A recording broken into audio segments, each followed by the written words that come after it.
Good morning, subscriber viewers. Kamusta kayo? Yahin na naman tayo pauwi ng bahay. Maglalakbay na naman tayo ng maluwag na lansangan. Dahil alam naman natin wala pang traffic sa kasalukuyan. Dahil kasalukuyang holiday ngayong araw na ito. Ika-30 sa buwan ng Disyembre. Malapit nang maubos ang 2023.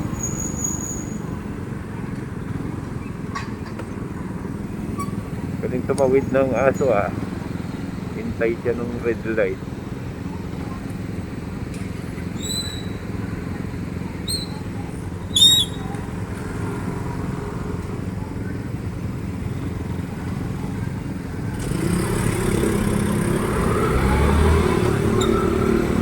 Bukas ay mag-New Year na. Muli po paalala sa mga magpaputok, ingat po tayo. Mahirap pong mag-New Year nang may aberyang naganap. Yung mga mag-iinom at magpaputok, yan po ang iwasan natin. Yan po nagkakaroon ng aberya. At saka yung mga kumakain ng mga malalagkit tulad ng suman, baka nalimutan po ninyong madikit yan, tapos bigla kayong magtindi ng mga malalakas na paputok. Delikado po sa kamay. Baka mawalan po kayo ng daliri sa lalakas ng mga paputok ngayon.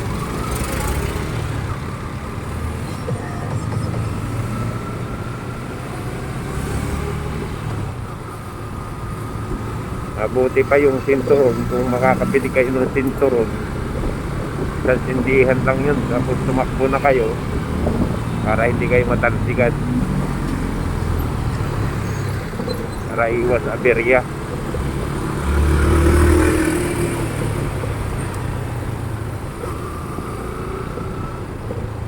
Dahil ang mga paputok ngayon talagang hindi katulad namin nun. Rebentador lang, okay na. Malakas na sa amin yun nun. Ngayon parang dinamitan na yata ang lakas Kaya nakakadisgrasya.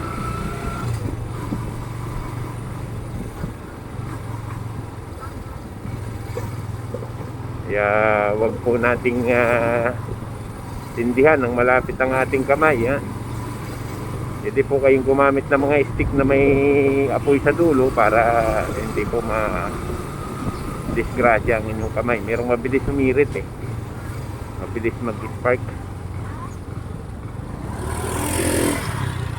Kaya yung iba nadidisgrasya. Kunting ingat po tayo sa ating sarili ngayong New Year.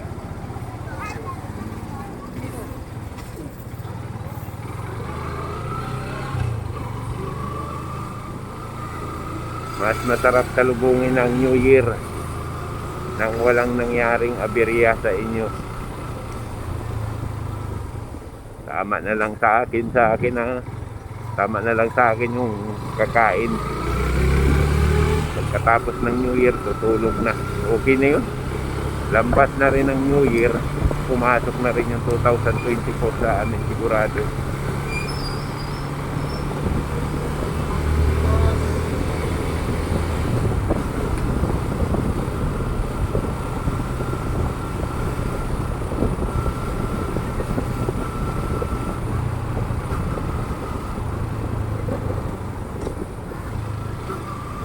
At kung kayo man po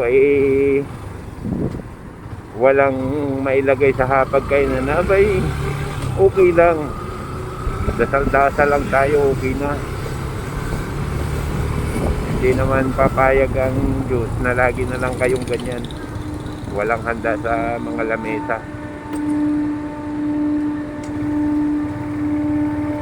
Magkakaroon din po kayo ng handa. Basta tuloy-tuloy lang ang pagsisikap at panalangin, laging tiwala sa Poong May Kapal.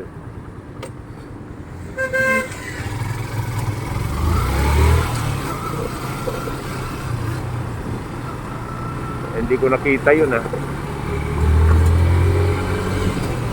Ano na pala?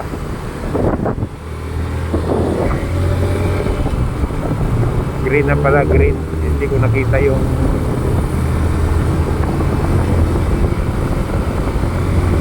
ano naman po ang kaganapan sa inyong mga tahanan. Naway maging masaya, tahimik, mapayapa ang ating New Year.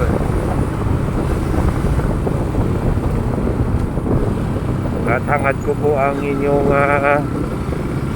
sama-sama at maligayang New Year.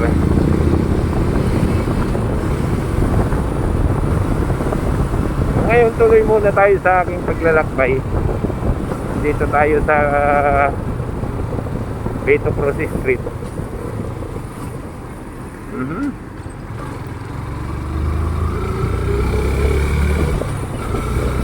Kontik na naman.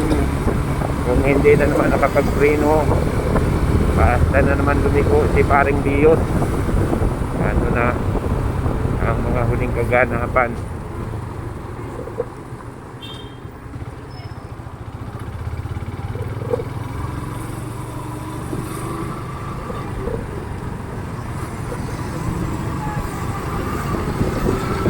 So mga driver na maglalakbay ngayon o naglalakbay na, ingat po tayo, ingat.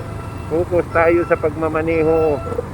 Huwag tayong pumuko sa kung saan bagay.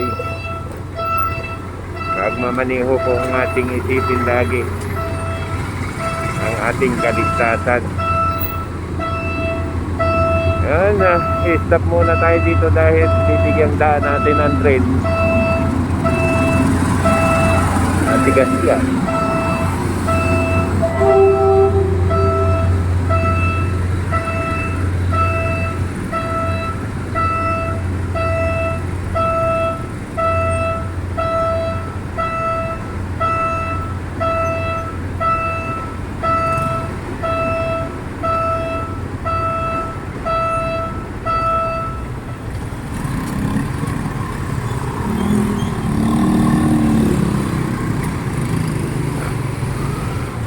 So mag-Osmeña Highway muna tayo dito.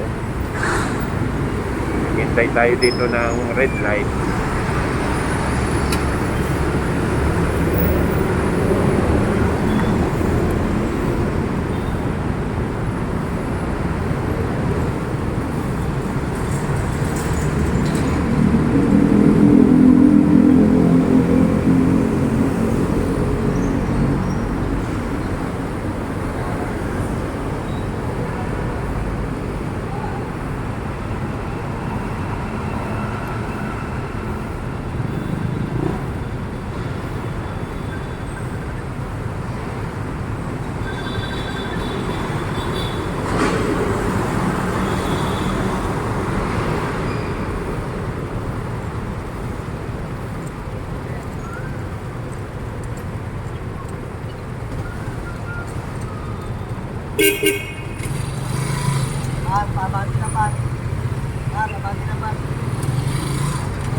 Alam na naka red pa, abanti na agad ang hiling ni tricycle.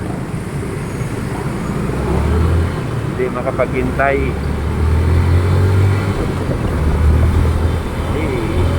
Yung iba man dito sa mga tricycle na to, puro pakiusap na lang ang ginagawa pag nahuhuli.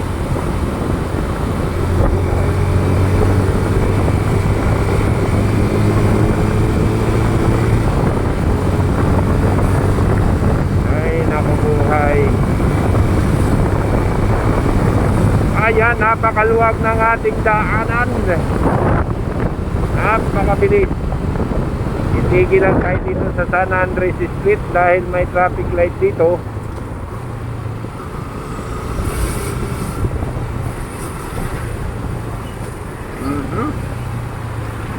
Ayan, guna ulit.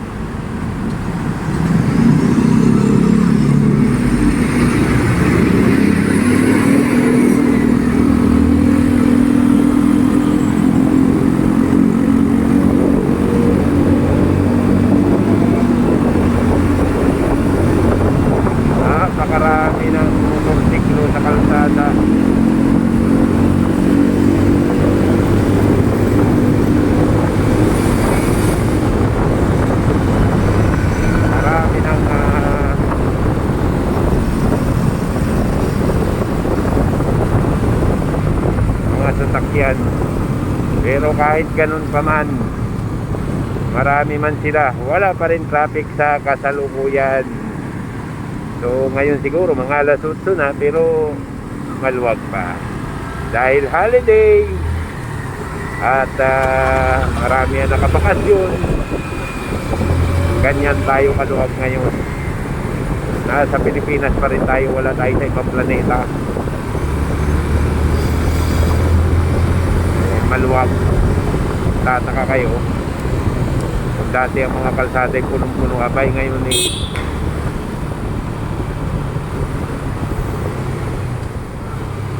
para lang tayong nasa probinsya, walang masyadong sasakyan. Gunagunahin natin hanggat hindi pa bumabalik ang mga nagbakasyon, dahil pagdating ng January 3, Orbol, tambak na naman tayo sa kalsada, pagpuno na naman tayo sa traffic.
Guna ang Leon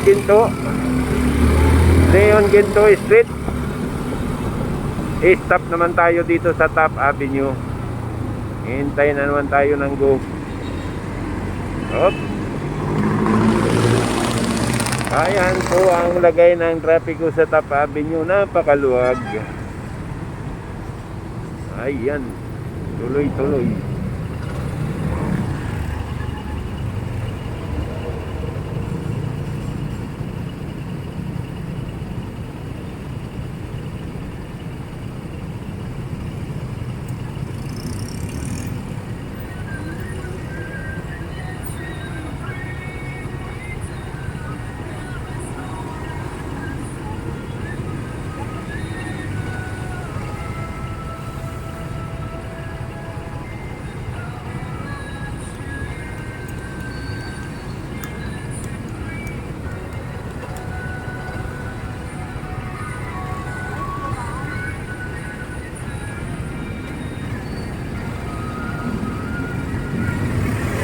Tayo naman ang go ngayon. Dito tayo sa San Andres Street. Yan. Ikot tayo dito papunta ng palengke. Muli mga master, nagpapasalamat ako sa inyo sa pagtutok nyo sa aking channel, sa mga subscriber ko. Mabuhay kayo. At sa mga viewers ko, mabuhay din kayo. Pa-subscribe naman po. At ako po ay bumabati sa inyo na magandang umaga. Salamat po.